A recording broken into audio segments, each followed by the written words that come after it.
Hey guys, welcome back to DYAD in the Force. I am Element 7. And I am Darth Choco. And we also have our good buddy Cal. Hello, hello.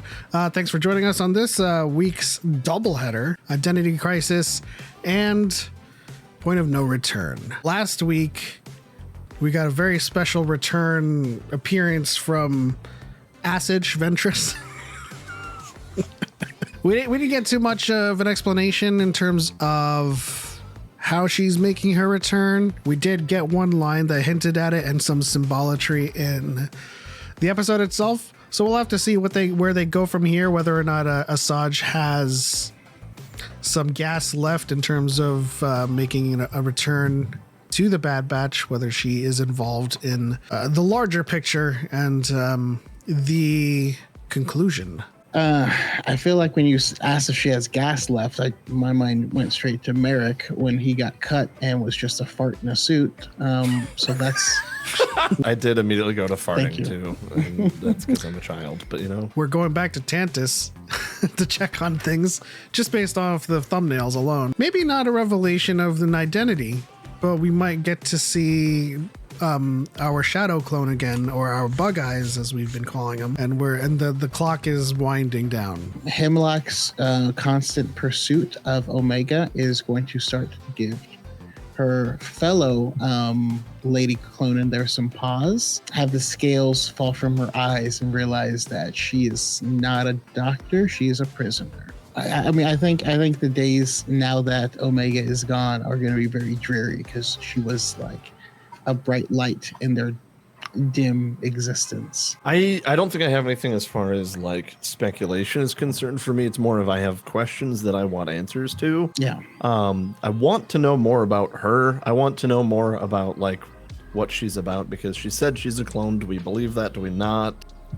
She said Omega. Right? She sounds like Omega. Right.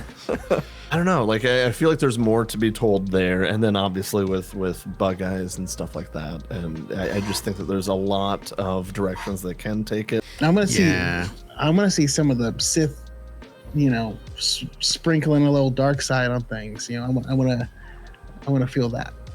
Yeah, I want to see more of the outside influences of other things that are still. Dathan.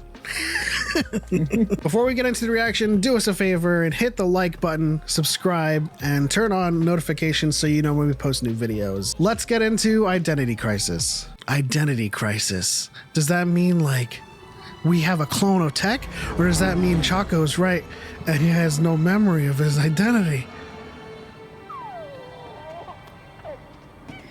Or is this episode all backstory with Asajj and her regaining her own memory Probably after not. like coming back? I know. We saw it. It's a Force Sensei. Things like that. You think this guy's head could open a bottle? Could bring. Come I've got a tip for a class one. Cad Bane. Hunter. Dude, these cyberpunkish. I'm so here for it. We're getting it. Dang. Wait, what is he looking at? Trooper schematics? Zoom enhance. It looked like armor or Looked like trooper a- schematics. A Pip Boy. Project Necromancer. Oh, I didn't realize she wasn't a part of it until now. We're gonna see it. Oh, I'm so happy for this. Clones The of three were selected because of their high M count. Why children? Their M count levels. And why Omega must be found. got it. Testing. She's the will proceed binder. As planned. We must be prepared for every possibility once she. Greek yogurt, I'm telling you. It fits with her being able to bring everybody together too, in a way. Hello. She's gonna grow a conscience. What is your name? Dr. Carr, They don't have names. limit Your personal interactions with the specimens. Doctor. How many years between now and The Mandalorian? A long time. Well, not a long time, but Mandalorian's 8. Maybe why this is still like 1918. So within 50 years. So about 23 years, 24, 5? Somewhere around, just 18 plus 5, or 18 plus 8. 26. That's going to be another plushie. Yeah, it's definitely Cad Bane with the Spurs.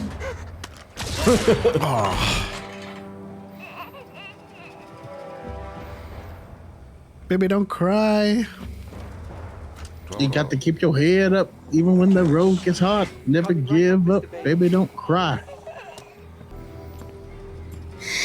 But y'all gonna say that the Jedi kidnapped kids. Oh, my heart. You evil Jedi. 30 pieces of silver. It's a little Bible humor. Yep. And she's going to realize that they refer to clones by their designation there for the same reason. Hello, SP32. No! I mean, what do you think was going to happen, guy? Stay away from me. It's all right. No. Dang. Actions were extreme, Commander. He's only a child. The specimen attempted to escape. I was following protocol. Yeah, identity crisis is with her. True. Well, you think you're a doctor and you are just a jail guard at this point. Is Jax going to be okay? You think you're Jax? somebody doing good and you're not. Yeah, I'd say definitely identity crisis because she is a prisoner who happens to be a warden of a smaller prison within her prison. You can see him tomorrow. Hadala Farty was even, right? Yeah, I believe so. Which means you Hear me go out. to the vault Nala say. and see the specimen. It'd be like kissing a turtle. We're gonna Was your plan to Lips. discard them too? The Empire will keep them in order to control them. Is their designation MRE? Meal ready to eat? Yes. They always get the lighting on his face correct. Commander Scorch is departing shortly to retrieve it. Aimed at every stage. Was this the first time he directly called him Scorch? Contact him at once. Probably. Do as you wish, Dr. Carl. I mean, because the markings and stuff were the same, so we just assumed. But That is correct. It is for a project that is of personal interest to the Emperor. Which is what? I'm afraid that's classified.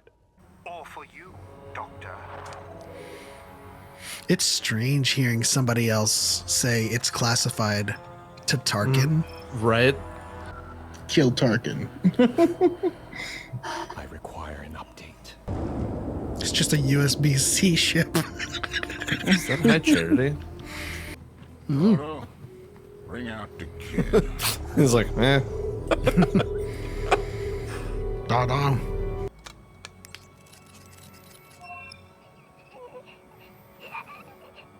And where did this child come from? At least we know you need to be 4 boxes. With those stats, it was like intelligence, strength, dexterity. Not what I asked.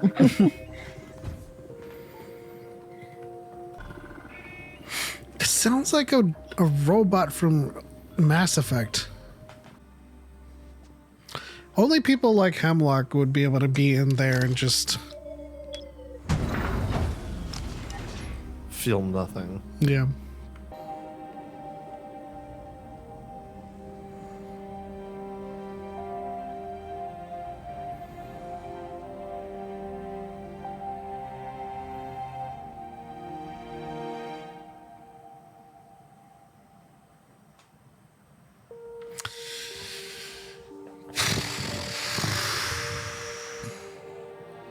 Now I know why there's 2 episodes. Can I just say that Choco was right?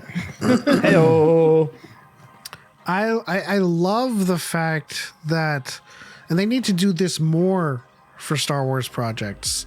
I feel like this is something that they are more willing to do with animation and not so much with our live action counterparts, because for all of our wants and desires to have episodes like this where we get to live with someone's story for an entire episode, it doesn't happen in live action, you know. It's very interesting. I mean, I think at the end of the day, like, one of the bigger issues in Star Wars storytelling is the level of kid gloves people have to have when they use characters that already have existed in other mediums. And so we get to really, you know, it's a lot of joy whenever we get projects like this, like Andor, like, you know, the Acolyte upcoming, I'm anticipating being similar. You know, the Dooku episodes of Tales of the Jedi, where they actually get to tell a story and not try and make us feel something based off of what we already know.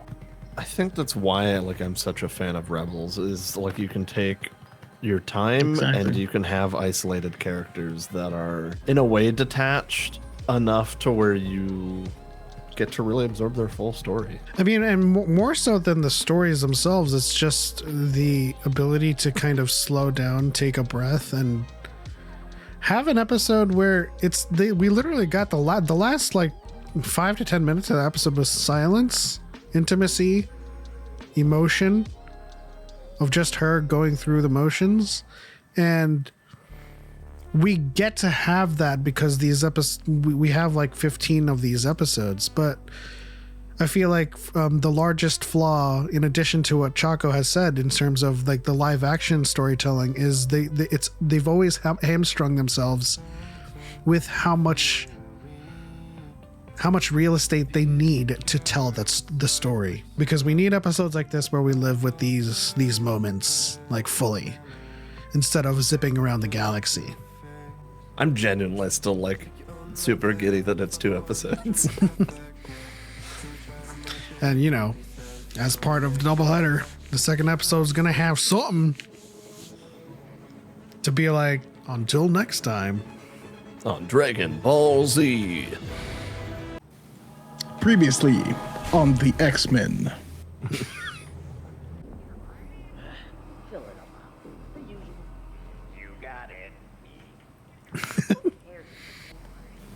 I'm gonna be so mad if it ends up being Cody, because that makes no sense to me. I completely agree. I mean, some people out there can make it make sense. I mean, I would have to make it make sense at that point, and I would be able to. Put a tracker. It's gonna track her back to Pabu. I think you might have gotten the information off of like just the nav system in the computer. Oh, that looks sick. It's like a paper airplane. Truly. I'll make sure these stay safe until you come back. And how do you think that shadow trooper is gonna react when he sees those 2 items? Oh no, because it's Cody. I'm just kidding. Probably gonna glitch out.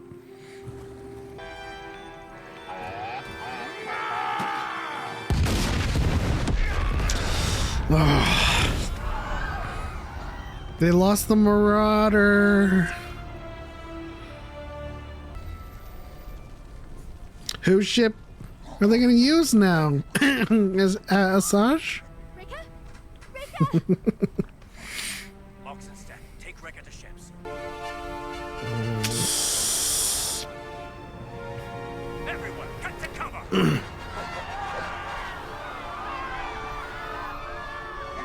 Batcher's still like, Do I get a treat? What's going on?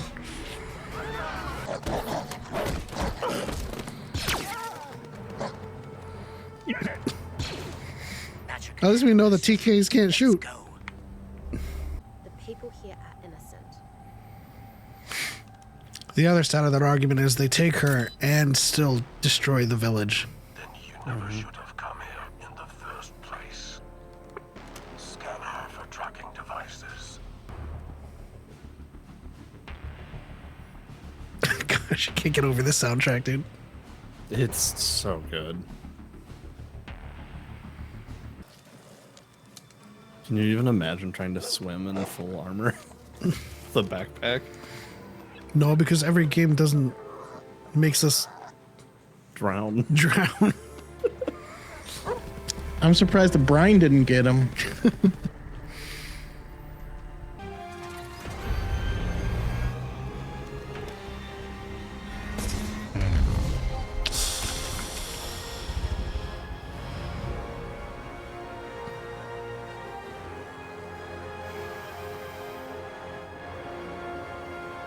Don't worry, Hunter and Batch are already in the ship.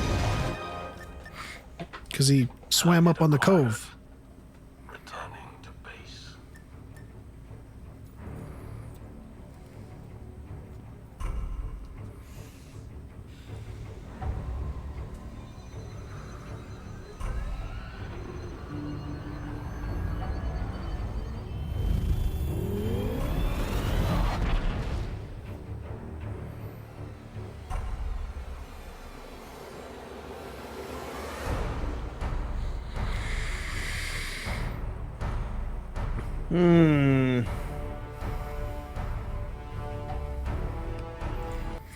They really chose to end that episode with that because they knew the last thing we'd see we would not be in the mood to hear that song. So Crosshair couldn't make the shot. Who's on board with me? Hunter and Batcher are on the ship already. Yeah, I could definitely see that being a thing.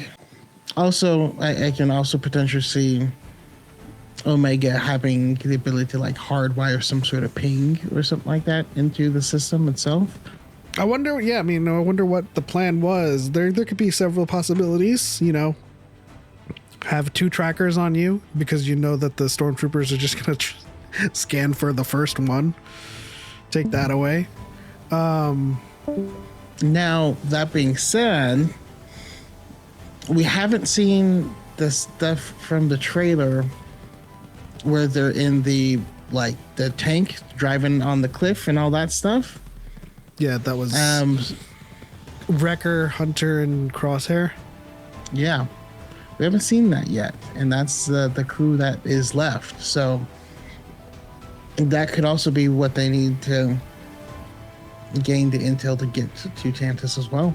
I mean, I don't know. I mean, the episode was called Point of No Return, but at the same time, I feel like, that referred to Omega making the decision to be like, I have to surrender, I have to go back. This is their only way of finding the base. And how else do they find the base if she doesn't have an extra tracker, or if Hunter and Batch are already on the ship and as soon as they take her in, they get all of the info for it and then call for Crosshair and whoever else to help.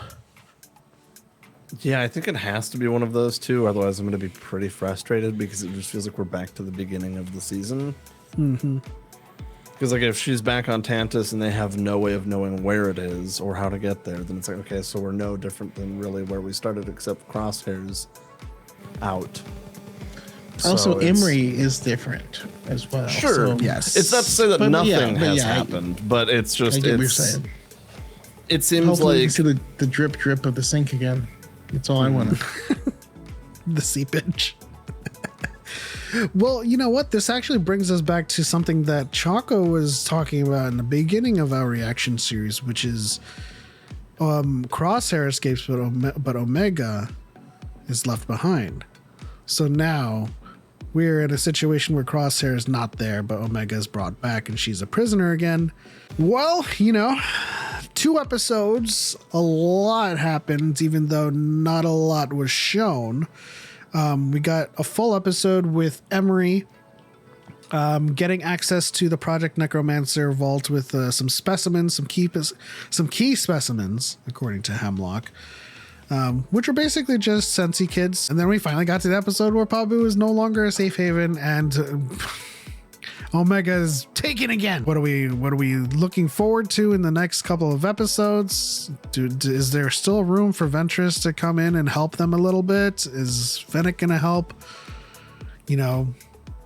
I'm still. I think that clone problems require clone solutions, and so I think that's what we're gonna see. I think also by the time they get to the base, they're gonna start liberating, and all the clones are gonna. It will be of the full-on clone uprising that we've been waiting for. Well, okay.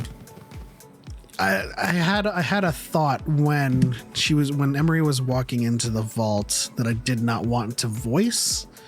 But it would have given us an in with Asajj Ventress if Quinlan was one of the subjects and they were torturing him, and somehow through this narrative they found out he's been through enough, leave him alone. I know, but I'm saying he has an M count. The Jedi hunters were hunting them down. But my thought was immediately with Grogu, because I'm like, if they're not opposed to capturing straight up babies, there's time between Kelleran rescuing Grogu and Grogu being with the bandits out in episode 1 of Mandalorian.